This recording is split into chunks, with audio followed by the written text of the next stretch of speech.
శ్రీవారి సేవకులు హిందూ ధర్మ ప్రచారాన్ని మరింత విస్తృతంగా ప్రజల్లోకి తీసుకువెళ్లాలని టీటీడీ ఈవో అనిల్ కుమార్ సింఘాల్ అన్నారు. తిరుమలలోని సేవా సదన్లో శ్రీవారి సేవా గ్రూప్ సూపర్వైజర్లకు నిర్వహిస్తున్న ట్రైన్ ది ట్రైనర్స్ కార్యక్రమాన్ని పరిశీలించారు. ఆయన సేవకులతో స్వయంగా మాట్లాడి శిక్షణా కార్యక్రమంపై వారి అభిప్రాయాలను టీటీడీ ఈవో అడిగి తెలుసుకున్నారు. 2000 సంవత్సరం నవంబర్ నెలలో 200 మంది సేవకులతో ప్రారంభమైన శ్రీవారి సేవ ప్రస్తుతం 17 లక్షల మందికి చేరుకోవడం చాలా గొప్ప విషయం అన్నారు.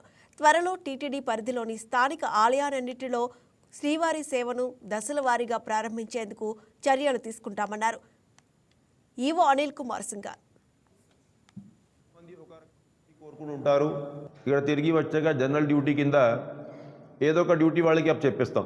ఏదో ఒక డ్యూటీ వాళ్ళకి అప్ చెప్పేసరికి ఒక్కొక్కసారి వాళ్ళకి మైండ్ సెట్కి వాళ్ళు ఏదైతే ఆలోచించుకొని డ్యూటీకి వచ్చి ఉంటారో, సేవకి వచ్చి ఉంటారో, అవి దొరకనప్పుడు ఆ కొంత నిరుత్సాహపడేటువంటి పరిస్థితి ఏర్పడుతుంది. అదేవిధంగా వాళ్ళు కోరుకున్నటువంటి లొకేషన్లో కోరుకున్నటువంటి ఒకవేళ సేవ అందించే అవకాశం దొరికితే ఇంకా ఉత్సాహపూర్వకంగా వాళ్ళు సేవలు అందించవచ్చు. కాబట్టి అది నేను సిపిఆర్ గారిని రిక్వెస్ట్ చేశాను. అంటే మనం అప్లై ఇప్పుడు మీరు ఆన్లైన్ చేస్తూ ఉన్నారు. ఆన్లైన్ అప్లై చేసేటప్పుడు ఎటువంటి అవకాశాలు ఉన్నాయి, ఇక్కడ సేవలు అందించే అవకాశాలు ఉన్నాయి, అది కూడా కనుక మనం దాంట్లో ఇండికేట్ చేయగలిగితే కోరుకొని ఏదైతే అవైలబుల్ ఆప్షన్స్ ఉంటాయో దాంట్లో కనుక మీరు డ్యూటీ తీసుకున్నట్లయితే అప్పుడు ఇక్కడికి వచ్చాక సడన్గా వేరే డ్యూటీ అలొకేట్ అయ్యి అంటే కన్ఫ్యూజన్ ఏర్పడి లేకపోతే నిరుత్సాహం ఏర్పడి అటువంటి పరిస్థితి రావద్దని ఉండాలంటే ముందుగానే మనం అప్లికేషన్లోనే ఎటువంటి సేవలు అందించే అవకాశాలు ఉన్నాయి. ఇప్పుడు కొంతమంది ఉదాహరణంగా క్యూ కాంప్లెక్స్లో అన్నప్రసాదం వితరణ చేస్తూ ఉంటారు. కొంతమందికి పర్కమెంట్ డ్యూటీ బాగా ఇష్టం ఉంటుంది. కొంతమంది క్యూ లైన్ మేనేజ్మెంట్ ఉంటే బాగుంటుంది అనుకుంటుంటారు.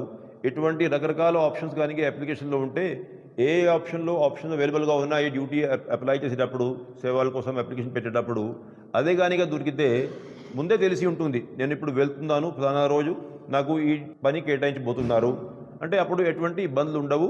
ఈజీగా మనం ఆ సేవలో ఆప్షన్స్ యాక్సెస్ చేసుకొని సేవలు అందించుంటే అవకాశం ఉంటుంది. అదేవిధంగా ఎవరైతే స్పెషలిస్ట్ ఉన్నారో, ఇప్పుడు ఇంతకుముందు చెప్పారు కొంతమంది అడ్వకేట్స్గా ప్రొఫెషన్స్ వాళ్ళకి నార్మల్గా డ్యూటీ చేస్తూ ఉన్నారు. అట్లాగానే చాలామంది డాక్టర్స్ ఉంటారు. ఇప్పుడు పుట్టపర్తి సాయిబాబా ట్రస్ట్లో మనం చూసుకున్నట్లయితే అక్కడ సూపర్ స్పెషాలిటీ హాస్పిటల్లో చాలామంది విదేశాల నుంచి కూడా వచ్చి డాక్టర్స్ స్పెషలైజ్డ్ సేవలు అందించి సర్జరీ ఇవన్నీ కూడా చేసుకుంటూ ఉన్నారు.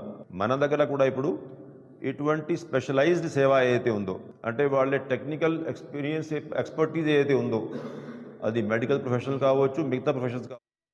ఈ వీడియో మీకు నచ్చినట్లయితే లైక్ కొట్టి షేర్ చేసి మా వైకే టీవీ ఛానల్ని సబ్స్క్రైబ్ చేయండి.